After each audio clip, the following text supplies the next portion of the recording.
Hi hello ಎಲ್ರಿಗೂ ನಮಸ್ಕಾರ. So ತುಂಬ ದಿನಗಳ ಆದಮೇಲೆ ಒಂದು ವಿಡಿಯೋನ ಹಾಕ್ತಾ ಇದ್ದೀನಿ. ಸೊ ಅದು ಬಂದುಬಿಟ್ಟು ನನ್ನ ಮನೆಯಲ್ಲಿ ಈ ಕಮಲದ ಬೀಜಗಳನ್ನು ತಗೊಂಡು ಕಮಲದ ಹೂವನ್ನು ಬೆಳೆಯಬೇಕು ಅಂತ ಆಸೆ ಆಗಿತ್ತು.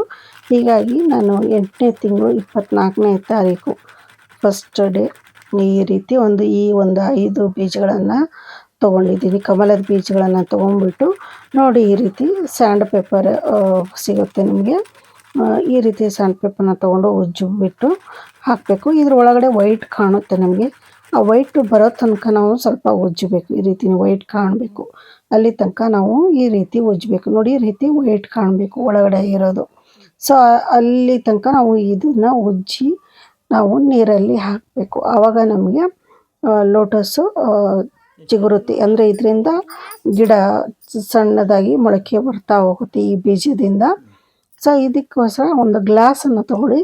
ಗ್ಲಾಸಲ್ಲಿ ಹಾಕಿದರೆ ಡೇ ಬೈ ಡೇ ಯಾವ ರೀತಿ ಗ್ರೋತ್ ಆಗುತ್ತೆ ಅಂದ್ಬಿಟ್ಟು ನಮಗೆ ಕ್ಲೀನಾಗಿ ಗೊತ್ತಾಗ್ತಾ ಹೋಗುತ್ತೆ. ಹಾಗೆ 2ರಿಂದ 3 ದಿವಸಕ್ಕೊಂದ್ಸರಿ ನೀರನ್ನು ಚೇಂಜ್ ಮಾಡಿ, ಇಲ್ಲಾಂದರೆ ನೀರು ಸ್ಮೆಲ್ ಬರುತ್ತೆ. 2 ದಿನ ಅಥವಾ 3 ದಿನಕ್ಕೊಂದ್ಸರಿ ಈ ನೀರನ್ನ ಚೆಲ್ಲಿಬಿಟ್ಟು ಮತ್ತು ಫ್ರೆಶ್ ಆಗಿರುವಂಥ ನೀರನ್ನು ಹಾಕಿ, ಆವಾಗ ನಿಮಗೆ ನೀಟಾಗಿ ಕಾಣಿಸ್ತಾ ಹೋಗುತ್ತೆ ಯಾವ ರೀತಿ ಇದು ಆಗುತ್ತೆ ಅಂತ ಅಂದ್ಬಿಟ್ಟು. ಸೊ ಇನ್ನು ನೆಕ್ಸ್ಟ್ ಬಂದುಬಿಟ್ಟು ನೋಡಿ, 9ನೇ ತಿಂಗಳು ಅಂದರೆ 9 ದಿವಸಕ್ಕೆ ನೋಡಿ ಇಷ್ಟು ಗ್ರೋತ್ ಆಗಿದೆ ನಮಗೆ. ನೀವು ನೋಡ್ಬೋದು ಬೀಜ ಯಾವ ರೀತಿ ಮೊಳಕೆ ಬಂದಿದೆ ಅಂತ ಅಂದ್ಬಿಟ್ಟು. ಸೊ ನಾವು ಎಲ್ಲಿ ಉಜ್ಜಿದ್ದೀವಲ್ಲ, ಕೆಲವೊಂದು ಅಲ್ಲಿ ಮೊಳಕೆ ಬಂದಿದೆ. ನಾವು ಎಲ್ಲಿ ಉಜ್ಜಿಲ್ವಲ್ಲ, ಸೊ ಅಲ್ಲಿ ಕೆಳಗಡೆಯಿಂದ ಮೊಳಕೆ ಬಂದಿದೆ. ಸೊ ನೋಡಿ, ಒಂದು ಮೊಳಕೆ ಎಲ್ಲಿ ಅಂದರೆ ನಾವು ಉಜ್ಜಿದ್ದೀವಲ್ಲ ಅಲ್ಲಿ ಬಂದಿದೆ. ಇನ್ನು ಕೆಲವೊಂದು ನೋಡಿ ಆಪೋಸಿಟ್ ಹಿಂದ್ಗಡೆಯಿಂದ ಬಂದಿದೆ. ಸೊ ಇದು ಹಾಗೆ ಉಜ್ಜಬೇಕು ಹೀಗೆ ಉಜ್ಜಬೇಕು ಅಂತ ಏನಿಲ್ಲ, ಸ್ವಲ್ಪ ಉಜ್ಜಿಬಿಟ್ಟು ನಾವು ಹಾಕಿದರೆ ಸಾಕು, ತಂತಾನೆ ಅದು ಮೊಳಕೆ ಹೊಡೆಯೋಕ್ಕೆ ಶುರು ಆಗುತ್ತೆ. ಒಂದು ಮಾತ್ರ ನೋಡಿ, ಮೇಲ್ಗಡೆ ತೇಲ್ತಾ ಇತ್ತಲ್ಲ, ಅದು ಸ್ವಲ್ಪ ಇವಾಗ ಮೊಳಕೆ ಹೊಡಿತಾ ಇದೆ, ಗ್ರೀನ್ ಕಾಣಿಸ್ತಾ ಇದೆ ನಿಮಗೆ. ಸೊ ಇದು ಇನ್ನೊಂದು ಸ್ವಲ್ಪ ನಮಗೆ ಡೇ ಬೈ ಡೇ ಇದು ಆದಾಗೆ ನೋಡಿ, ನೆಕ್ಸ್ಟ್ ಇನ್ನೊಂದು ಅದಕ್ಕೆ ಅದರ ಪಕ್ಕ ಎಲೆ ಇನ್ನೊಂದು ಗ್ರೋತ್ ಆಗೋದಕ್ಕೆ ಬರ್ತಾ ಇದೆ. ಅಂದರೆ ಈ ಒಂದು ಎಲೆ ಬಂದಿದ್ದಾವಲ್ಲ, ಅದರಲ್ಲೇ ಇನ್ನೊಂದು ಎಲೆ ಈ ರೀತಿ ಒಂದೊಂದೇ ಎಲೆಗಳು ಬರೋಕ್ಕೆ ಶುರು ಆಗುತ್ತೆ ಒಂದರಲ್ಲೇ. ಸೊ ಇದು ಒಂದು ಸ್ವಲ್ಪ ಪ್ರೊಸೀಜರ್ ಆದಮೇಲೆ ನಾನು ನೆಕ್ಸ್ಟ್ ನಿಮಗೆ ತೋರಿಸ್ತೀನಿ. ಯಾಕೆಂದರೆ ಇದು ಇವಾಗ ಚಿಗುರ್ತಾ ಇದೆಯಲ್ವ, ಸ್ವಲ್ಪ ದೊಡ್ಡದು ಆದ ಮೇಲೆ ನಾನು ನೆಕ್ಸ್ಟು 8-10 ಅಂದರೆ 46 ದಿವಸಕ್ಕೆ ನನಗೆ ಇಷ್ಟು ರಿಸಲ್ಟ್ ಕೊಟ್ಟಿದೆ. ಸೊ ಕೆಲವರೆಲ್ಲ ಯೂಟ್ಯೂಬಲ್ಲಿ ತೋರಿಸ್ತಾರೆ 45 ದಿವಸ 60 ದಿವಸಕ್ಕೆ ಹೂವು ಬರುತ್ತೆ ಅಂತ. ಅಷ್ಟು ಬೇಗ ಬರಲ್ಲ. ಯಾಕೆಂದರೆ ನಾನು ಇರೋದ್ರಲ್ಲೇ ನಿಮಗೆ ತೋರಿಸ್ತಾ ಇದ್ದೀನಿ, ಕರೆಕ್ಟಾಗಿ ನಾನು ಹಾಕಿರೋ ರೀತಿಯಲ್ಲಿ ನಾನು ತೋರಿಸ್ತಾ ಇದ್ದೀನಿ. ನೋಡಿ, 46 ದಿವಸಕ್ಕೆ ಈ ರೀತಿ ಬಂದಿದೆ. ಸೊ ಇದರ ಒಂದು 15 ದಿವಸದ ಹಿಂದ್ಗಡೆ ನಾನು ಏನು ಮಾಡಿದ್ದೆ ಅಂದರೆ, ಒಂದು ಸಣ್ಣದು ಗ್ರೋತ್ ಆಗಿತ್ತಲ್ಲ, ಅದು ಸ್ವಲ್ಪ ಉದ್ದ ಬರೋ ತನಕ ಇದು ಮಾಡಿಕೊಂಡು ನಾನು ಅದೊಂದು ಸ್ವಲ್ಪ ಉದ್ದ ಆದಮೇಲೆ ಈ ಒಂದು ಸಣ್ಣ ಪ್ಲಾಸ್ಟಿಕ್ ಬೌಲ್ ಇದೆಯಲ್ಲ, ಅದರಲ್ಲಿ ಸ್ವಲ್ಪ ಮಣ್ಣನ್ನು ಹಾಕ್ಬಿಟ್ಟು ಕೆಸರು ರೀತಿ ಇದು ಮಾಡಿಬಿಟ್ಟು ಈ ಬೀಜಗಳನ್ನೆಲ್ಲ ಅದರೊಳಗೆ ನಾನು ಇಟ್ಟು ಅದರ ಸೈಡಿಗೆಲ್ಲ ನೀರನ್ನ ಹಾಕಿದ್ದೆ. ಸೊ ಅದು ಡೇ ಬೈ ಬೆಳೆದು ನೋಡಿ, ಒಂದೊಂದು ಬೀಜದಿಂದ 4-5 ಎಲೆಗಳು ಬಂದಿದೆ ನೋಡಿ ಈ ರೀತಿ. ಹಾಗೆ ಕೆಳಗಡೆ ನೀವು ನೋಡ್ಬೋದು ಬೇರೆ ಯಾವ ರೀತಿ ಬಂದಿದೆ ನೋಡಿ. ಇದು ಇನ್ನೂ ಈಗ ಒಂದು ಎಲೆ ಬಂದು ಈಗ ಎಲೆ ಅಳ್ತಾ ಇದೆ. 46 ದಿವಸಕ್ಕೆ ಇಷ್ಟು ಇದು ಬಂದಿದೆ ನೋಡಿ. ಇವೆಲ್ಲವೂ ಎಷ್ಟು ಬೇಗ ಗೊತ್ತಾಗಿದೆ ಅಂದರೆ, ಇವೆಲ್ಲವೂ ಆಲ್ರೆಡಿ ಒಂದೊಂದು ಬೀಜದಿಂದ 4-5 ಎಲೆಗಳು ಬಂದು ಇದು ಆಗ್ತಾಯಿದೆ.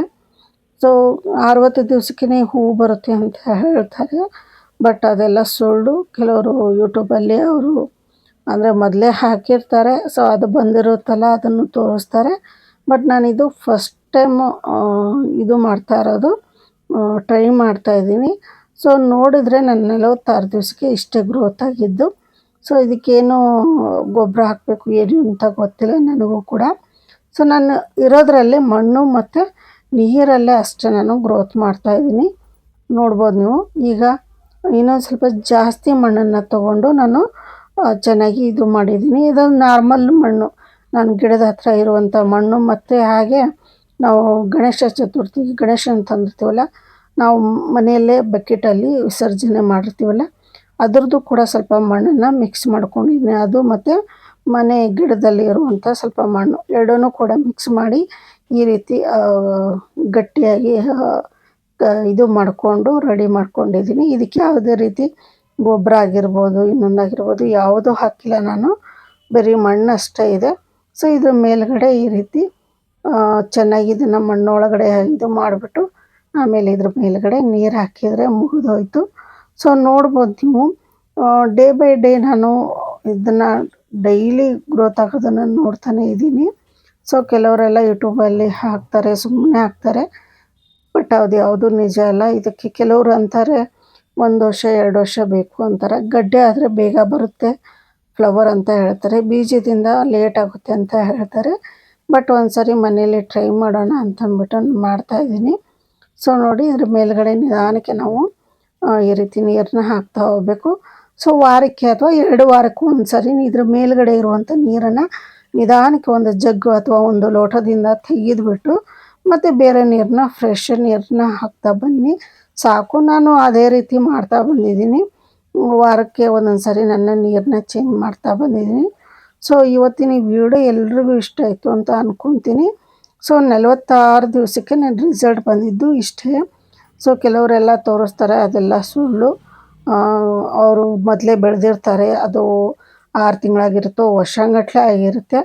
ಸೊ ಆವಾಗ ಅದು ಹೂವು ಬಿಟ್ಟಿರುತ್ತೆ, ಅದನ್ನು ಕೂಡ ತೋರಿಸ್ತಾರೆ ಅವರು. ಬಟ್ ಅದೆಲ್ಲ ಸುಳ್ಳು. ನಾನು 46 ದಿವಸಕ್ಕೆ ಇಷ್ಟು ಗ್ರೋತ್ ಆಗಿರೋದು. ಬೇಕಿದ್ದರೆ ನೀವು ಒಂದು ಸಾರಿ ಹಾಕಿ ನೋಡಿ, ಆವಾಗ ನಿಮಗೂ ಗೊತ್ತಾಗುತ್ತೆ ಡೇ 1ನಿಂದ ನಿಮಗೆ ಯಾವ ರೀತಿ ಗ್ರೋತ್ ಬರುತ್ತೆ ಅಂತ. ಸೊ ಒಂದು ವಾರಕ್ಕೇ ಅದು ಆಲ್ರೆಡಿ ಮೊಳಕೆ ಹೊಡೆದು ಉದ್ದಕ್ಕೆ ಕಡ್ಡಿ ರೀತಿ ಬರುತ್ತೆ ಎಲೆ. ಸೊ ಅದು ಬೇಗ ಬಂದುಬಿಡುತ್ತೆ, ಒಂದು ವಾರದಲ್ಲೇ ನಿಮಗೆ ಏನು ಇದು ಆಗೋಲ್ಲ.